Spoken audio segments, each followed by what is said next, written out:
नमस्कार विद्यार्थी मित्रों, 11वीं कक्षा हिंदी विषय में अभ्यासक्रम की शुरुआत में मैं आप सभी का हार्दिक स्वागत करती हूँ। विद्यार्थी मित्रों, आपको दो नोटबुक या कपड़े बनाने हैं। एक व्याकरण विभाग और निबंध विभाग दोनों साथ में रहेंगे। एक स्वाध्याय कार्य का जिसमें यहाँ से दिए गए स्वाध्याय कार्य को आपको पूर्ण करना है। विद्यार्थी मित्र, आप ध्यान में रखना कि प्रश्न पत्र की नई स्टाइल में कवि परिचय एवं लेखक परिचय एवं उनके जन्म, रचनाएं आदि पर प्रश्न पूछे जाते हैं जो आपको तैयार करने होंगे। ध्यान में रखिए कि कौन से कवि का जन्म कहाँ, उन्होंने कौन से रचनाएं एवं लेखक परिचय में उनके जीवन कवन के बारे में आपको पढ़ना है। तो सबसे पहले मैं आपको प्रथम कविता साधो देखो जग बौराना, प्रथम कविता साधो देखो जग बौराना, जिनके कवि है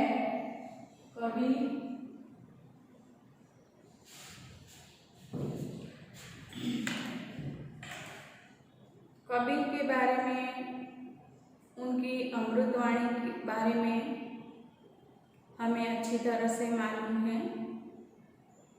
तो मैं सबसे पहले आपको कवि परिचय दूंगी। आप सभी से निवेदन है कि आप किताब की प्रथम कविता खोलकर बैठे और ध्यान रखिए कि जो भी आपको ऐसा लगे कि यह याद रखने की बात है तो आप ध्यान से उसे अंडरलाइन कीजिएगा।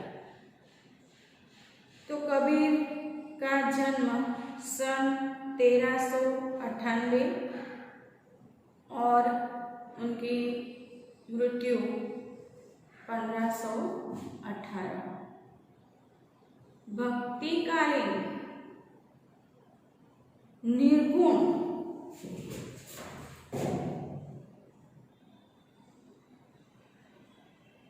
मतलब जो गुण मतलब कि आकार नहीं है, सजीव में नहीं आते हैं, ऐसे निर्गुण संत परंपरा में मानने वाले भक्तिकालीन कवि थे।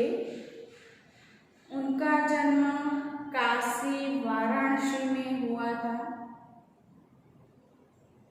ऐसा माना जाता है कि कबीर का उनके माता पिता ने त्याग किया था।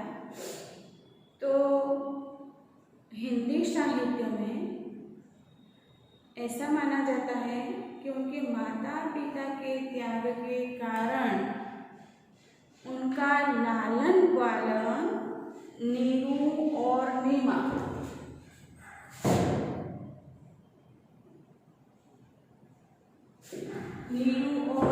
नामक जुलाहा दंपति ने किया हो, ऐसा माना जाता है। कवि निरक्षर मतलब उन्होंने कभी पढ़ाई नहीं की थी, कभी निरक्षर थे, किंतु मानव प्रेम का 2.5 अक्षर पढ़कर वे पंडित हो गए। वे रामानंद के शिष्य थे। उन्हीं से कबीर ने राम नाम का मर्म जाना था। कबीर भक्त कवि थे, संत एवं बहुश्रुत थे।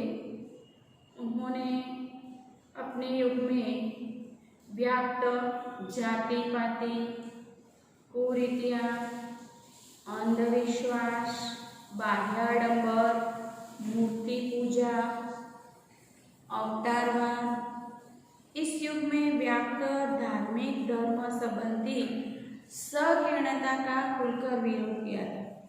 तो देखिए, कबीर निर्गुण धर्म परंपरा में मानने वाले थे, इसीलिए जाति पाति, मतलब यह उच्च जात का है, यह नीच जात का है, कुरीतियाँ, हमारे समाज में कहीं ऐसे रीति रिवाज है जिसे हम कुरीति कहते हैं, जैसे कि बच्ची को दूध पीती करना, बाल विवाह, विधवा विवाह पर मनाही, अंधविश्वास मतलब कि देव ऐसा करेंगे वैसा करेंगे, ऐसा अंधविश्वास। बाह्याडंबर मतलब कि बाह्य दिखावा, जैसे कई पंडित होते हैं कि बड़ा बड़ा तिलक करते हैं, माला पहनते हैं, धोती आदि वस्त्र पहनते हैं, लेकिन उनके मन में खोट होती है। ऐसे लोगों को हम बाह्याडंबर कहते हैं। मूर्ति पूजा मतलब कि मूर्ति की पूजा का विरोध। अवतारवाद कि इस युग में ऐसे भगवान अवतार लेंगे, इस बात का उन्होंने विरोध किया। उनके पास अनुभव की असीम भंडार, पढ़े लिखे नहीं थे लेकिन उनके पास अनुभवों का असीम भंडार था। अनुभव के खरेपन और यथार्थ बोध से उत्पन्न कबीर की कविता पाठक और श्रोता पर गहरा प्रभाव डालती है। अब कबीर की भाषा को सद्दुगड़ी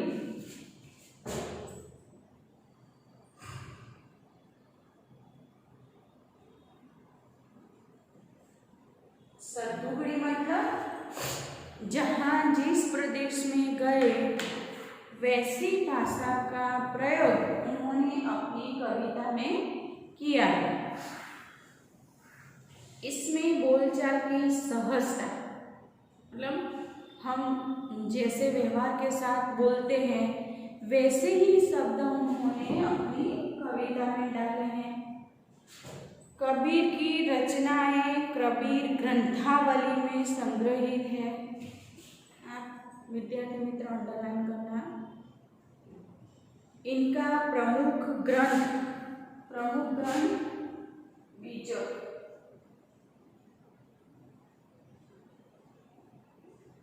बीजक कहलाता है।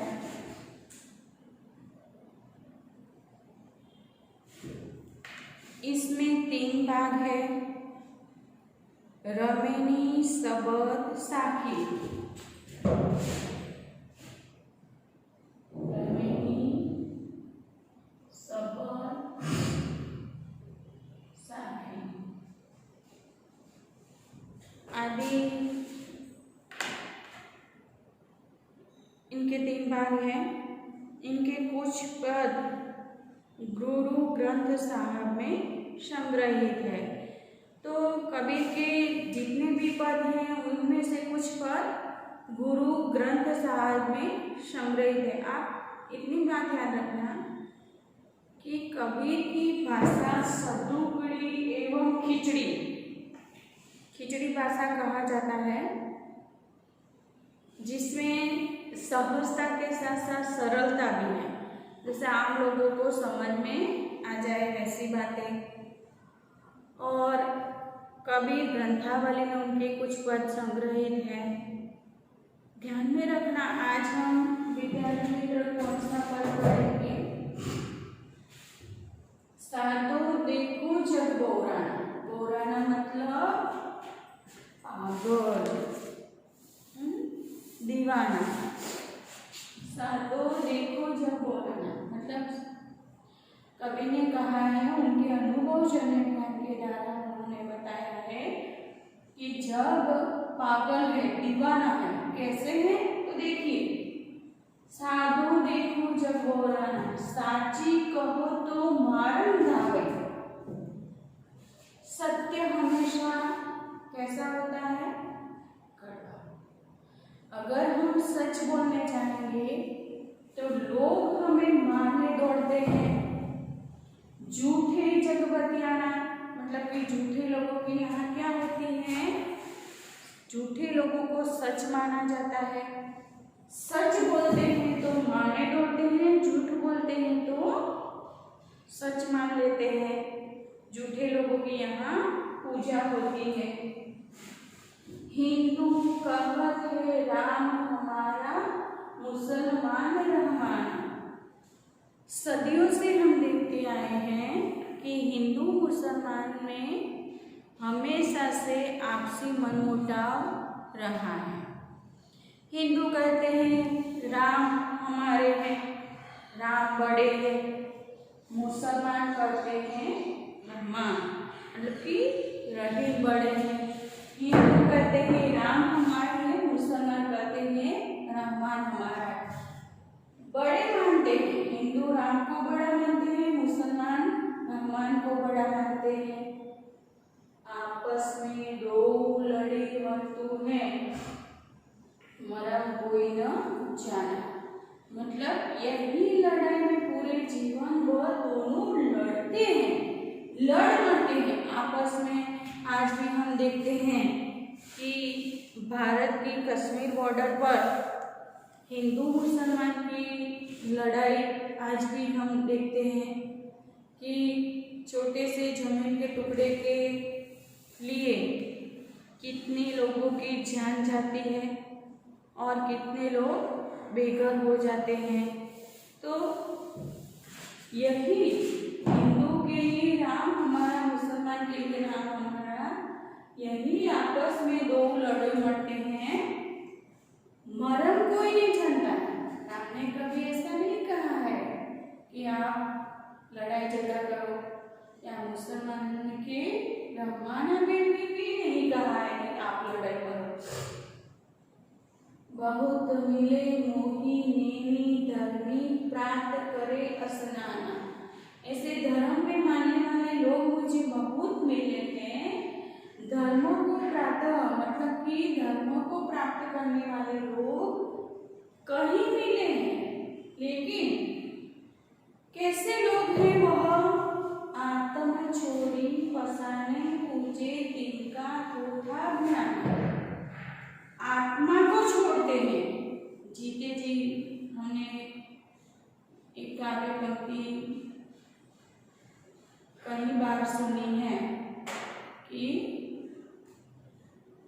आत्मा को छोड़ देते। जब कभी प्यासे को पानी पिलाया नहीं, बार अमृत पिलाने से क्या फायदा। कभी भूखे को भोजन खिलाया नहीं। यह पंक्ति हमने बार बार सुनी है।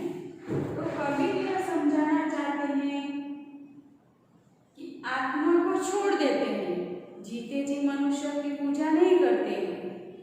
पसाने मतलब पत्थर पूजने। पत्थर पूजने से भगवान प्राप्त नहीं होते हैं।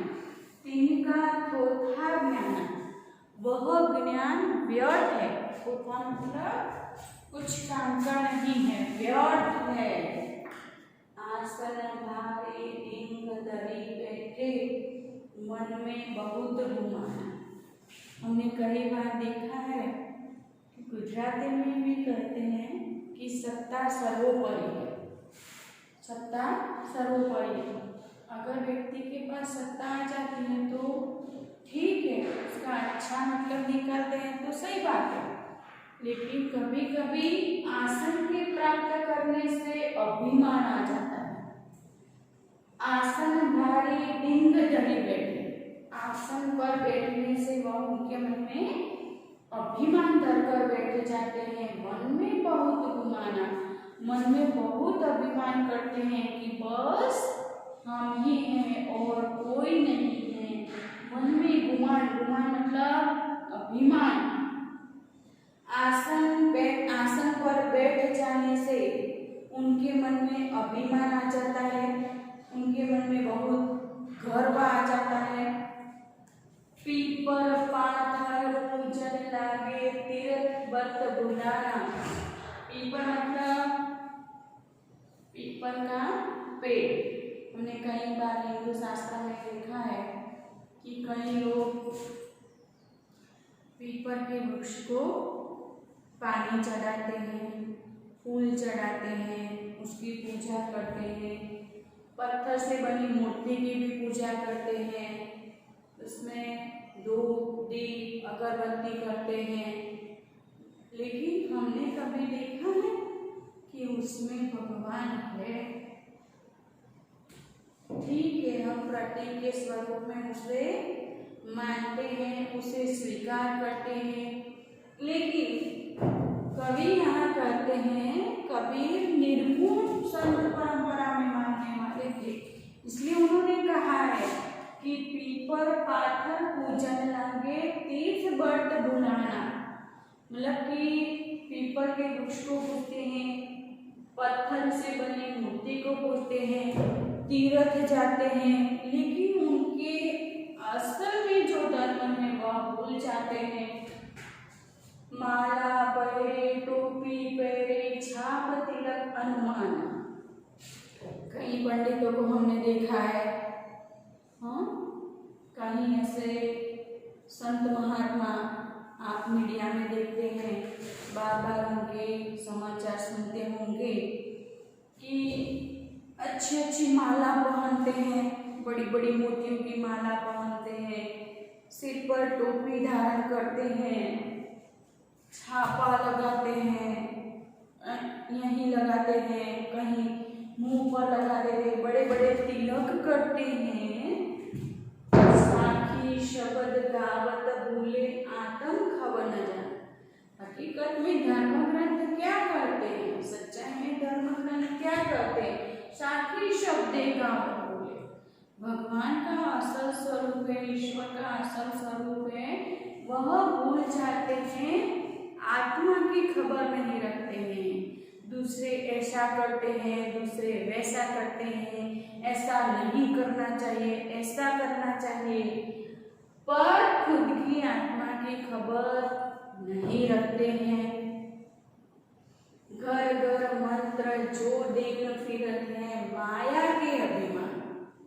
ऐसे संत, ऐसे बाह्याडंबर में मानने वाले का कबीर ने बहुत ही विरोध किया है।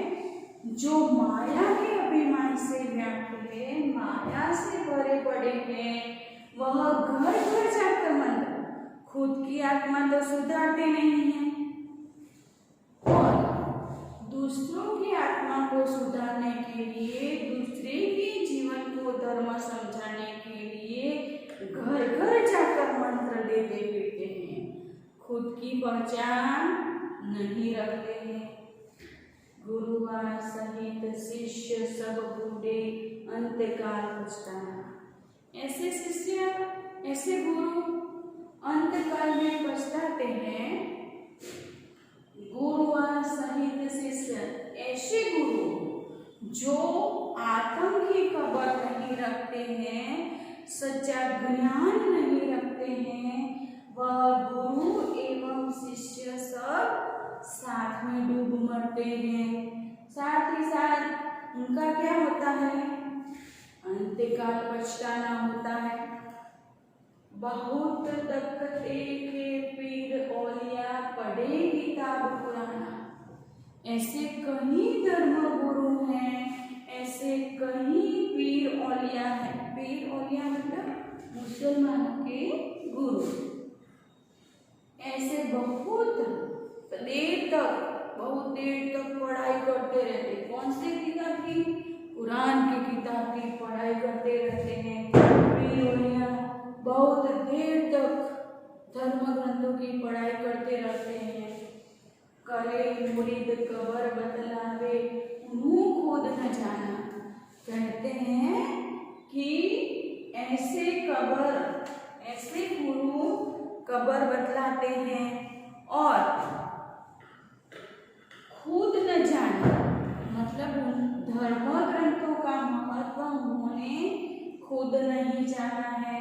दूसरों को कबर का रास्ता बताते हैं कि यह सब तो माया मोह है, ऐसा छोड़ देना चाहिए, ऐसे मानना नहीं चाहिए, पर वह खुद तो जान भी नहीं पाते हैं। हिंदू की दया में हर तुर्कन की दोनों घर से भागे। ऐसे धर्म गुरुओं के यहाँ, ऐसे धर्म शास्त्रों वाले मानने के लोग यहाँ से हिंदू में क्या है? दया करते हैं। हमें प्राणी मात्र से दया भाव रखना चाहिए। मेहर मतलब भी दया।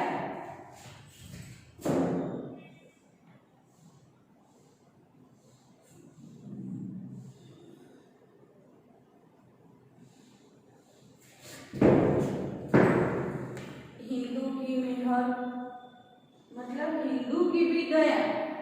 तुर्कन मतलब मुसलमानों में भी तुर्की भाषा में मेहर को भी दया एवं कृपा करते हैं।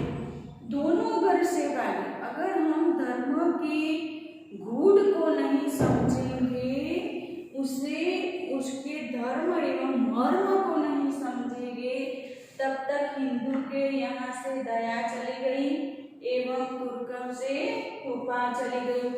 दोनों के घर से भागे। हम प्राणी मात्र के मायाडंबरों के में मानने लगे हैं। ऐसे कहा जाता है, वह करे जीव जो झटका मारे आग दो ऊपर लागे। मतलब कई लोग ऐसे हैं, वो जीव से दूसरे लोगों को झटका मारते रहते हैं। कई लोग ऐसे होते हैं, खुद तो जीते नहीं, दूसरों को भी जीने नहीं देते हैं। तो वह लोग देखो, जीभ में हाड़ मांस नहीं है, लेकिन वह बड़े बड़े काम करती है। तो जीभ ऐसी झटका मारती है कि दोनों जगह आग लगाती है। या विधि हंसत चलत है, हमको आप कहावै शहाना। यह विधि, यह बात इतनी शयानी है कि हमको आप कहावे शहाना। हमारे सामने कहते हैं कि हम अच्छे हैं, हम बुद्धिशाली हैं, हम बड़े शयाने हैं। या विधि हंसत चलत है, हमको आप कहावे शहाना। मतलब कि यह विधि हंसती चलती है और अपने आप को शयाना मानते हैं।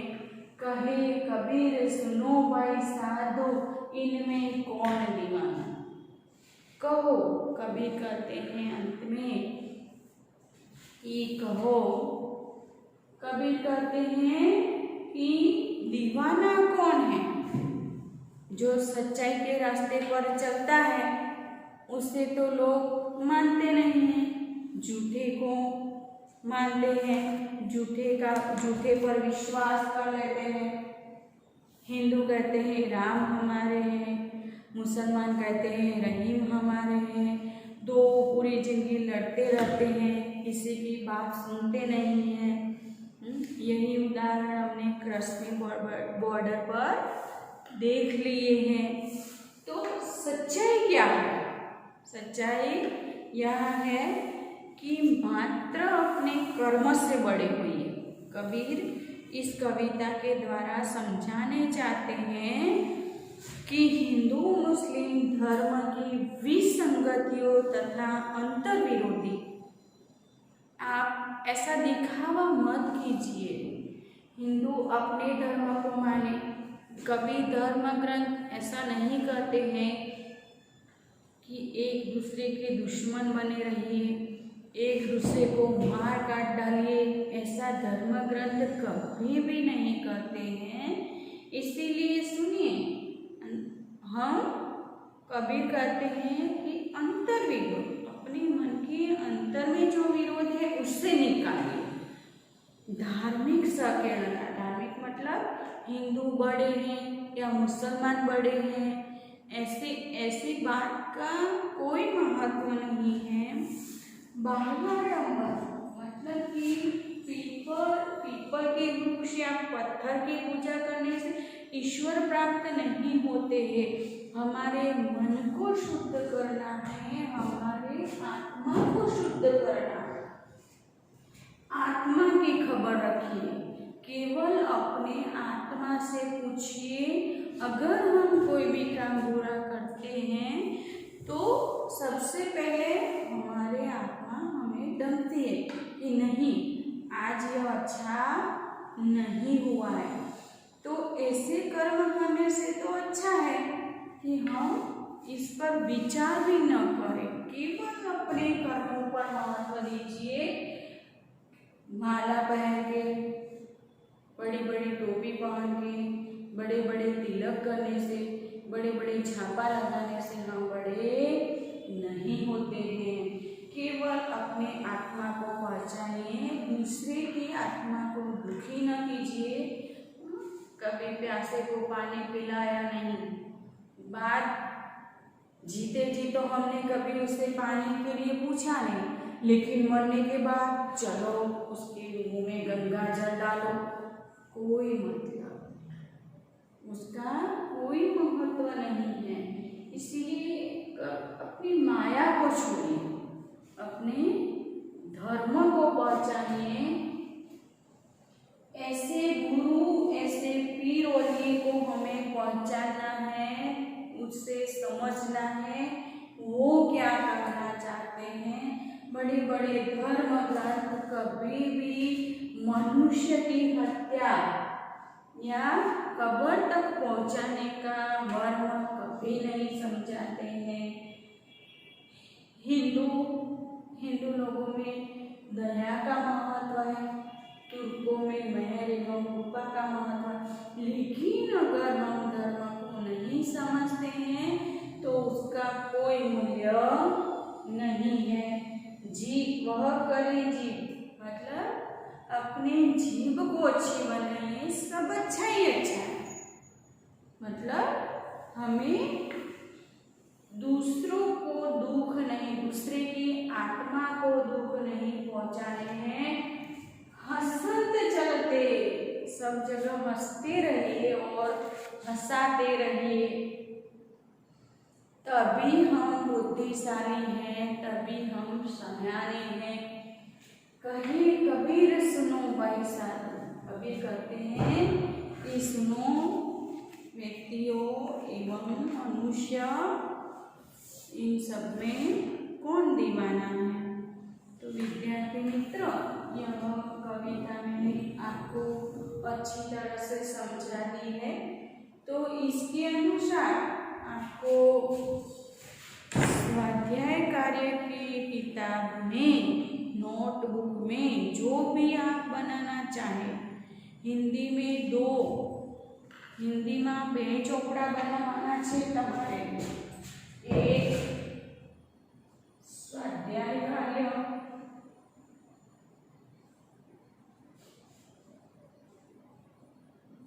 दूसरा व्याकरण एवं निबंध विभाग। એકનો સ્વાધ્યાય કાર્યનો ચોપડો અને એક વ્યાકરણ અને નિબંધ વિભાગની અંદર તમારી ચોપડીની પાછળ પહેલી કવિતા પૂર્ણ થયા પછી એની અંદરથી શબ્દાર્થ અને ટિપ્પણ આપેલા છે તે તમારે પ્રથમ લખવાના। દરેક વિદ્યાર્થી મિત્રો પ્રથમ અનુક્રમણિકા બનાવશે અને ત્યાર પછી જે કવિતાને પાઠ ચાલે છે તેની તમારે તારીખ વાઇઝ નોંધ રાખવાની રહેશે। ત્યાર પછી સ્વાધ્યાય કાર્ય આપેલું છે તે તમારે સંપૂર્ણ વિગત સાથે પૂર્ણ કરવું। તો કેટલાક પ્રશ્નો હું તમને સમજાવું છું, કેટલાક તમારે જાતે લખવાના રહેશે। कबीर के मतानुसार सच कहने पर जगत के लोग क्या करते हैं? तो जगत के लोग मारने दौड़ते हैं सच कहने पर। इनमें से कौन लोगों का ज्ञान वर्ग है? आत्म को छोड़कर पत्थर की पूजा करते हैं। जीते जी तो पूजा करते नहीं हैं, बाद में पत्थर की पूजा करते हैं। जीते जी लोगों की मनुष्य की संभाल नहीं रखते हैं ऐसे लोग। तुर्कों की क्या पहचान है? देखना मेहर, तुर्कों की मेहर है। तो विद्यार्थी मित्रों आपको संपूर्ण स्वाध्याय कार्य पूर्ण करना है। निम्नलिखित प्रश्नों के उत्तर सही विकल्प चुनकर लिखिए, वही लिखने हैं। प्रश्न नंबर 2 आपके एक एक वाक्य में उत्तर दीजिए। जगत के लोग किस पर जल्दी विश्वास करते हैं? जो झूठ बोलते हैं। हिंदू और मुसलमान आपस में क्यों लड़ते हैं? क्योंकि उन्होंने धर्म के महत्व को समझा नहीं है। अंतकाल में कौन लोग पछतावा करते हैं? मतलब जिन्होंने अच्छी तरह से आत्मज्ञान को प्राप्त नहीं किया है वह गुरु सहित शिष्य सभी अंतकाल में पछतावा करते हैं। हिंदू लोगों की क्या पहचान है? तो हिंदू लोगों की पहचान दया है। तो आप विद्यार्थी मित्र स्वाध्याय कार्यના ચોપડાની અંદર પ્રથમ કવિતાનું તારીખ પ્રમાણે દરેકનું સ્વાધ્યાય કાર્ય કરવાનું